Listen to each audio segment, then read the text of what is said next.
Hello, crypto world. Welcome to the Chart Historian. My name is Justin, and on this channel, I delve deep into crypto charts, exploring chart structures, fractals, and patterns. So today, I'm going to talk about the XRP chart. As you can see, price has moved up recently, and in this video, I'm going to discuss what is taking place on the chart from a structural point of view. I'm also going to talk about what we should expect within the next coming days. So this is a video you'll want to tune into. So here is that move up that I was just speaking about, and I'm going to show you a fractal that this overall structure has roughly been following. So here is a fractal from the 2018 through 21 sideways range-bound time that took place before the 2021 bull run. Now, this is the second fractal within what I divide into a three fractal or a three structure sideways range-bound time. And as you can see, this move up right here, actually, I believe, is something similar to this. So XRP is actually ahead of schedule, or potentially ahead of schedule. Now, it's important to realize that timing, height, and depth, they're always going to be original every single time a structure repeats. So what does that mean? So that gives leeway for this to move up here as opposed to here. It also provides leeway for this move up to maybe go higher or possibly lower than it maybe did in previous times. It also provides the same leeway for moves down for depths. But overall, the basic idea, the basic structure should be at play. And that is what we see here. So in this structure right here, there are three basic waves: wave 1, wave 2, and wave 3, or as I label them, wave A, wave B, and wave C. Now this three-wave fractal or structure that is the second structure of the greater sideways range-bound time, this is a very common occurrence to have these three waves that take place. That is one of the reoccurring features of this fractal. Now, let me zoom out and show you the basic large-scale picture that XRP does. I call them the seasons. There's three basic phases that XRP goes through, and I want to show you those so you can get a good idea of what I'm talking about, and then we'll delve into where this fractal came from. So I'm going to quickly go through the history of XRP. So here at the very, very beginning, we see this sideways kind of range-bound time in the black box, and then it goes into the bull run, which comes after this sideways range-bound time, which is in the green box, after which it goes into a decline or bear market, which is in the red box. So it's these three structures that make up the fundamental seasons that XRP goes through as it moves through time.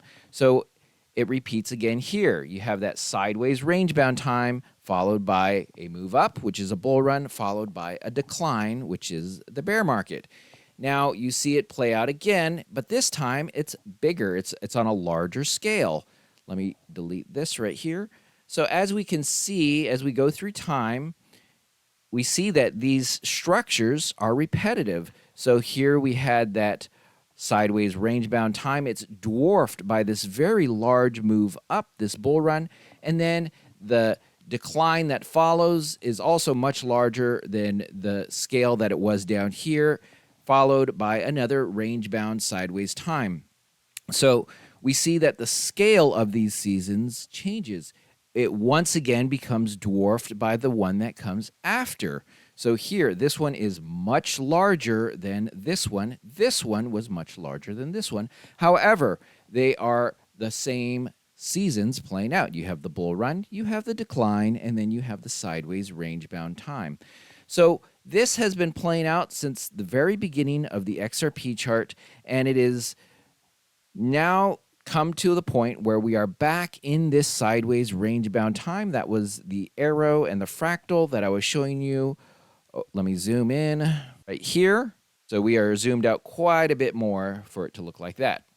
So Where did I pull this fractal from? Well, I pulled it from over here.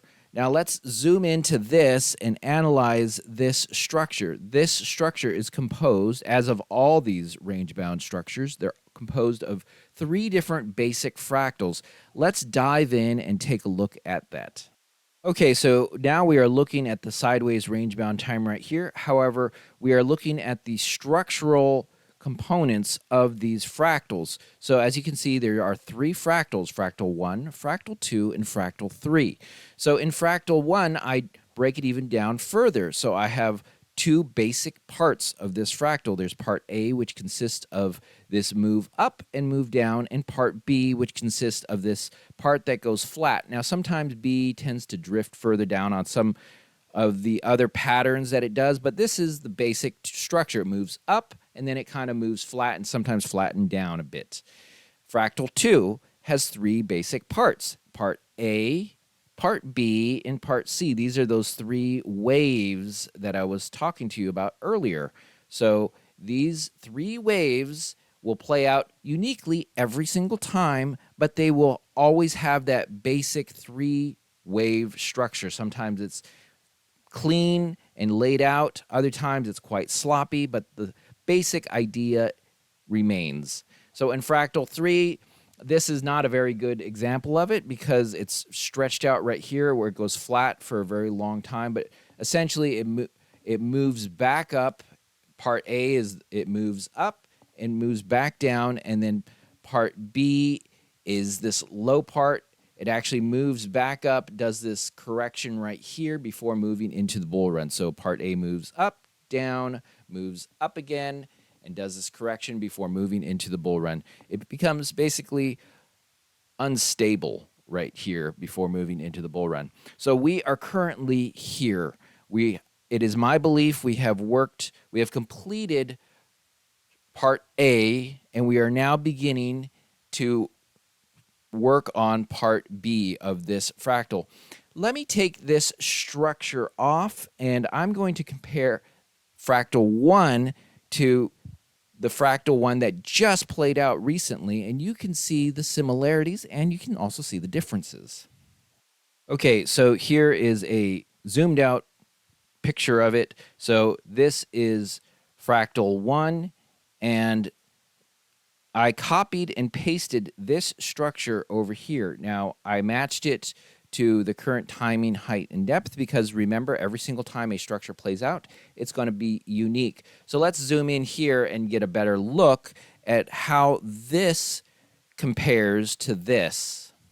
Okay, so here we are looking at a zoomed in picture. This is on a 3-hour chart of what we are just looking at. So this is that fractal from 2018/19, copy and pasted onto the latest version of fractal 1 from the sideways range-bound time. As you can see, there are plenty of similarities. Now, there is some differences. For instance, right here, even though it did move up in this fractal right here, it did not move up nearly as much as it did on the most recent iteration of this structure. Now, this is a good example of timing, height, and depth being different, but the overall structure playing out and repeating, albeit in a unique way. So now that we've completed this structure, if we go back to that same place where we copied that same time, that sideways range-bound time, and we copy fractal 2 over here, let's see how that compares. Okay, so I copied this structure right here and pasted it over here. Now, again, I moved it to the current sizing, height, and depth that it's playing out on today's chart. So it's this structure that comes after this one right here, copy and pasted over there. And for the keen eye, you'll realize that this is the structure that I started with at the beginning of the show. So this is that fractal where I told you it's ahead of schedule. Normally it plays out here, or last time it played out here, and now it's over here. So I'm going to tweak timing, height, and depth even more just to show you that this structure right here is actually very similar to what is playing out if you adjust it even further for timing, height, and depth. I'll show you what I'm talking about. Okay, so here is that structure adjusted even further. So what I did is I took different sections, for instance, right here. This section, let me change the color so you can get an understanding of what I did. So it's an orange right now.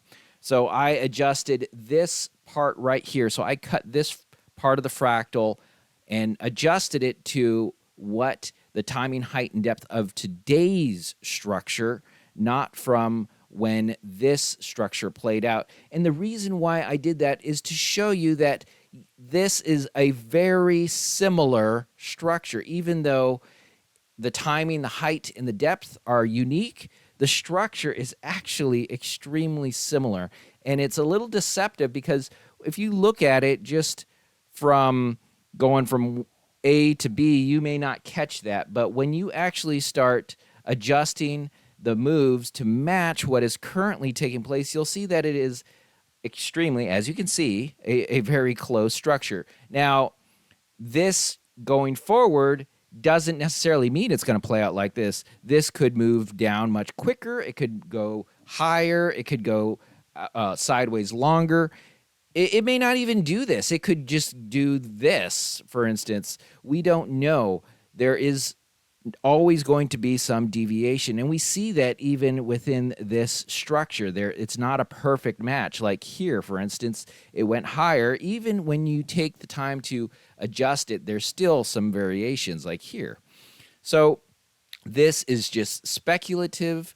Expect some deviation, but know that the overall structure that is playing out is something that has indeed played out before. So where does that leave us in the map to the next bull run? Well, this is fractal 2. We need to complete fractal 2 and then go into fractal 3. Fractal 3 is where things kind of get dicey. Expect more drastic moves up, drastic moves down. It's probably going to shake people out before it goes into the real bull run. That is still a ways off. We need to go through we need to complete fractal 2 and then go and complete fractal 3 before we get to that bull run. That bull run will come just as it always has, just as this structure has played out many, many times. It's playing out again. So will the bull run. So the bull run will come. It's just a matter of when. I don't know when, but I do know it will come. I hope this video was helpful. If you found it helpful, it would be much appreciated if you hit that thumbs up button. You know, there are not very many channels out in YouTube land that do structural analysis on charts. This is something that I specialize in. I'm a bit of a unique channel in this way. You probably won't find technical analysis on XRP doing this. So if you find this interesting, I recommend you hit that subscribe button, and I'll be covering this structure as it continues to develop, and that way you'll be kept up to date with my technical analysis. You know, I'm not a financial advisor, so none of this information should be used as investment or financial advice. That would be a mistake. I'm so glad you caught this video. I hope you catch my next one. Have a great day, and bye for now.